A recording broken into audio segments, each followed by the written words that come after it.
చేసినటువంటి పెట్టుబడులు బెదిరించి భయపెట్టి తరుముతా ఉన్నావు. నేను అధికారం లేకొస్తే మీ కథ తేలుస్తానంటావు. మాట్లాడితే ఎక్కడైనా ఎవరైనా మాట్లాడితే మళ్ళా వస్తే నీ కథ తేలుస్తానంటావు. నువ్వు వస్తే కదా మా కథ తేల్చడానికి నేను అడుగుతా ఉన్నా. నీలాంటి పిచ్చోడి చేతికి మళ్ళా ఎందుకు అధికారం వస్తుందని అనుకుంటావో, నీలాంటి పిచ్చోడికి అధికారం వస్తుందని నీ కార్యకర్తలకు నీ నాయకులకు ఏం ధైర్యం ఉందో తెలియదు. కానీ అతనికి ఒక రకం పిచ్చి పట్టింటే ఏడుండే నాయకులకు 2-3 రకాల పిచ్చులు పట్టిపోయి దేశాలకి వెళ్ళిపోయే పరిస్థితి కనపడతా ఉంది.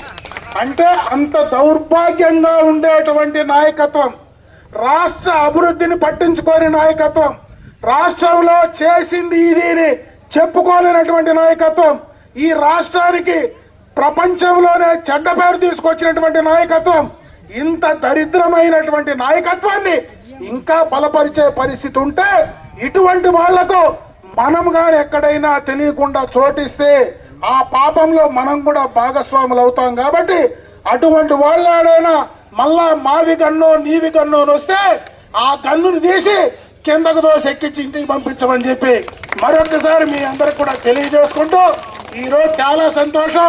ఈరోజు ఇంతమంది ఈ కార్యక్రమానికి రావడం, ఈరోజు బ్రహ్మాండంగా కూడా ఈ గ్రామంలో బ్రహ్మాండమైనటువంటి సభ ఏర్పాటు చేయడం. ఎందుకంటే ఎక్కువ మాట్లాడితే నాకు కూడా గొంతు నొస్తా ఉంది కాబట్టి తక్కువే మాట్లాడుతూ ఉంటా. మళ్ళా చాలా సమయం ఉంది. ఇప్పుడేమి ఎన్నికల్లో ఎవడో చెప్పినట్టు నాకేమి ఈరోజు ఎన్నికల్లో నేను ఈ 1.5 సంవత్సరం పూర్తిగా కూడా అభివృద్ధి పైనే కార్యక్రమాలపైనే దృష్టి పెట్టినా, ఈరోజు ఏ గ్రామానికి పోయినా ఏదో ఒక పని చేసి ఆ పనికి నేను పోల్టేసి నేను ఈ పని చేసినాను అని చెప్పుకునే ప్రయత్నం చేస్తా ఉన్నా.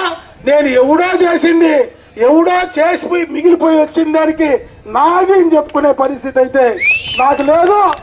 అదైతేనే నాదని చెప్తా, నాది కాకపోతే నాదని చెప్పను. నాది కాదనేది కూడా నాదని చెప్తే ఆడ సత్తా లేనోడి అట్లా మాట్లాడతాడు. కానీ మూడింటికి అసలు సత్తా కానీ ఉంటే నాది నాదనే చెప్తాడు.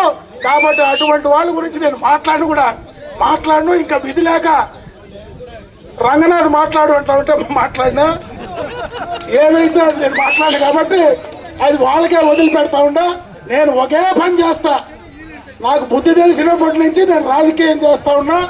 ఎన్నికలప్పుడే రాజకీయం చేస్తా, ఎన్నికల తర్వాత అందరికీ పని చేస్తా. వీళ్ళు ఎన్నికలున్నా ఎన్నిక లేకపోయినా ఎవరి దగ్గర పెట్టి